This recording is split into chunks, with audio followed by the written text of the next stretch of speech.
The Broken Joy. What shall be done to quiet the heart-cry of the world? How answer the dumb appeal for help we so often divine below eyes that laugh?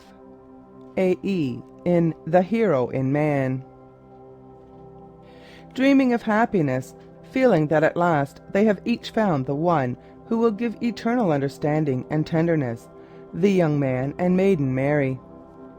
In this, and in most of the generalizations found in this book, I am speaking of things as they are in Great Britain, while to a considerable extent the same is true of America and the Scandinavian countries. It must be remembered all through that I am speaking of the British, and primarily of our educated classes.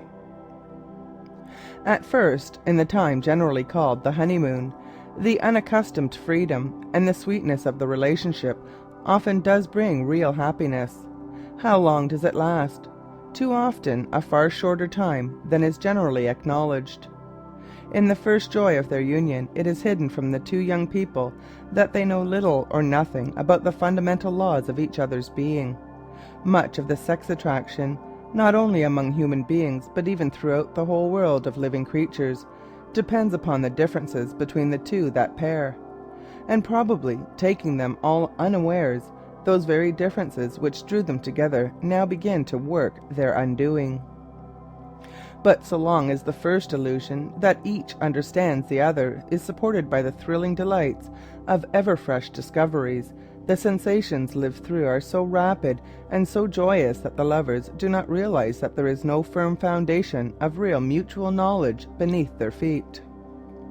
While even the happiest pair may know of divergencies about religion, politics, social custom, and opinions on things in general, these, with goodwill, patience, and intelligence on either side, can be ultimately adjusted, because in all such things there is a common meeting ground for the two. Human beings, while differing widely about every conceivable subject in human relations, have at least thought about them, threshed them out, and discussed them openly for generations.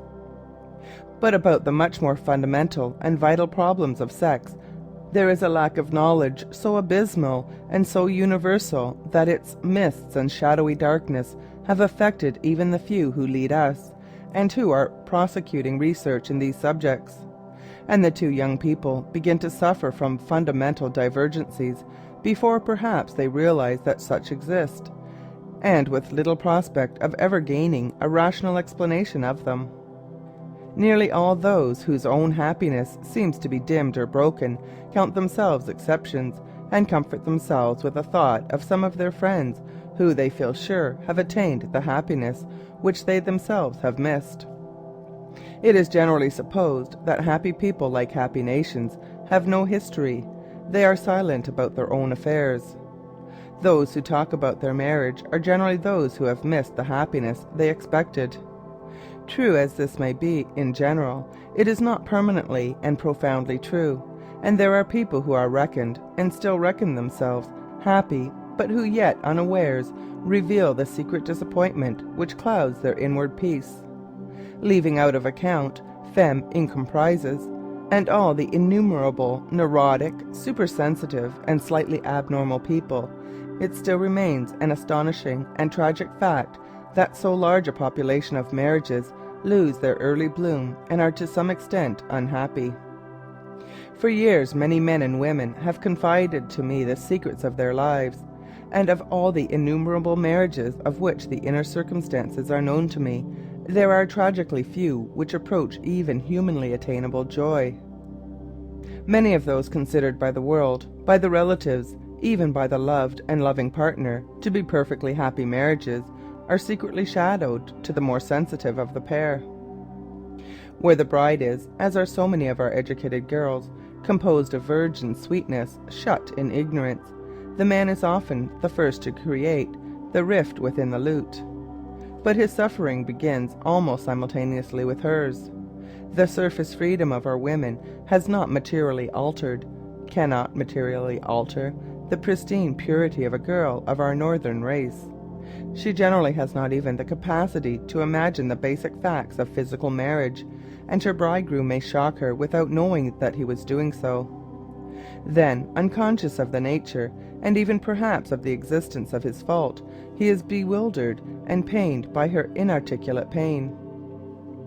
Yet I think, nevertheless, it is true that in the early days of marriage the young man is often even more sensitive, more romantic, more easily pained about all ordinary things, and he enters marriage hoping for an even higher degree of spiritual and bodily unity than does the girl or the woman. But the man is more quickly blunted, more swiftly rendered cynical, and is readier to look upon happiness as a utopian dream than is his mate. On the other hand, the woman is slower to realize disappointment, and more often, by the sex life of marriage, is of the two the more profoundly wounded, with a slow corrosive wound that eats into her very being. Perfect happiness is a unity composed of a myriad essences, and this one supreme thing is exposed to the attacks of countless destructive factors. Were I to touch upon all the possible sources of marital disappointment and unhappiness, this book would expand into a dozen bulky volumes. As I am addressing those who I assume have read or can read other books written upon various ramifications of the subject, I will not discuss the themes which have been handled by many writers, nor deal with abnormalities which fill so large a part of most books on sex. In the last few years there has been such an awakening to the realization of the corrosive horror of all aspects of prostitution that there is no need to labor the point that no marriage can be happy where the husband has, in buying another body, sold his own health with his honor, and is tainted with disease. Nor is it necessary, in speaking to well-meaning, optimistic young couples, to enlarge upon the obvious dangers of drunkenness, self-indulgence, and the cruder forms of selfishness. It is with the subtler infringements of the fundamental laws we have to deal, and the prime tragedy is that, as a rule, the two young people are both unaware of the existence of such decrees. Yet here, as elsewhere in nature, the lawbreaker is punished, whether he is aware of the existence of the law he breaks or not. In the state of ignorance which so largely predominates today, the first sign that things are amiss between the two who thought they were entering paradise together is generally a sense of loneliness, a feeling that the one who is expected to have all in common is outside some experience and some subtle delight, and fails to understand the needs of the loved one. Trivialities are often the first indicators of something which takes its roots unseen in the profoundest depths. The girl may sob for hours over something so trifling that she cannot even put into words its nature, while the young man, thinking that he had set out with his soul's beloved upon an adventure into celestial distances, may find himself, apparently, up against a barrier in her which appears as incomprehensible as it is frivolous. Then, so strange is the mystical interrelation between our bodies, our minds, and our souls, that for crimes committed in ignorance of the dual functions of the married pair, and the laws which harmonize them, the punishments are reaped on planes quite diverse, till new and ever new misunderstandings appear to spring spontaneously from the soil of their mutual contact. Gradually or swiftly, each heart begins to hide a sense of boundless isolation. It may be urged that this statement is too sweeping. It is, however, based on innumerable actual lives. I have heard from women whose marriages are looked upon by all as the happiest possible expressions of human felicity, the details of secret pain of which they have allowed their husbands no inkling. Many men will know how they have hidden from their beloved wives a sense of dull disappointment, perhaps at her coldness in the marital embrace, or from the sense that there is in her something elusive which always evades their grasp. This profound sense of misunderstanding finds readier expression in the cruder and more ordinary natures. The disappointment of the married is expressed not only in innumerable books and plays, but even in comic papers and all our daily gossip. Now that so many movements are abroad, folks on all sides are emboldened to express the opinion that it is marriage itself which is at fault. Many think that merely by loosening the bonds and making it possible to start afresh with someone else, their lives would be made harmonious and happy. But often such reformers forget that he or she knows nothing of the way to make marriage great and beautiful with one partner. It is not likely to succeed with another. Only by a reverent study of the art of love can the beauty of its expression be realized in linked lives. And even when once learnt, the art of love takes time to practice. As Ellen Key says, quote, "Love requires peace. Love will dream. It cannot live upon remnants of our time and our personality." End quote. There is no doubt that love loses, in the haste and bustle of the modern turmoil, not only its charm and graces, but some of its vital essence. The evil results of the haste which so infests and poisons us are often felt much more by the woman than by the man. The overstimulation of city life tends to speed up the man's reactions but to retard hers.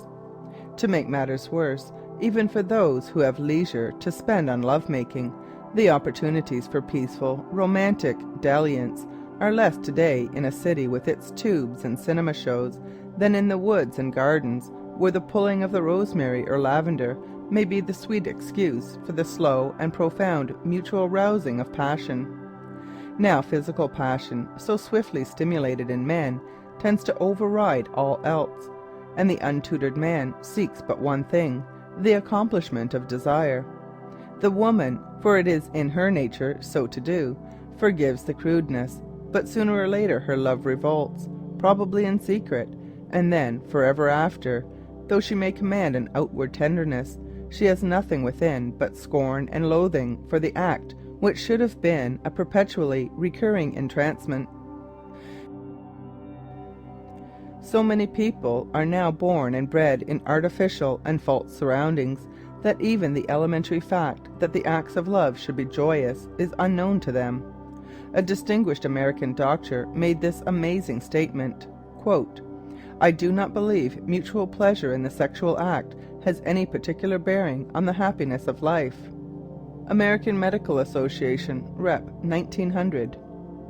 This is perhaps an extreme case, yet so many distinguished medical men, gynecologists and physiologists are either in ignorance or error regarding some of the profoundest facts of human sex life, that it is not surprising that ordinary young couples, however hopeful, should break and destroy the joy that might have been their lifelong crown.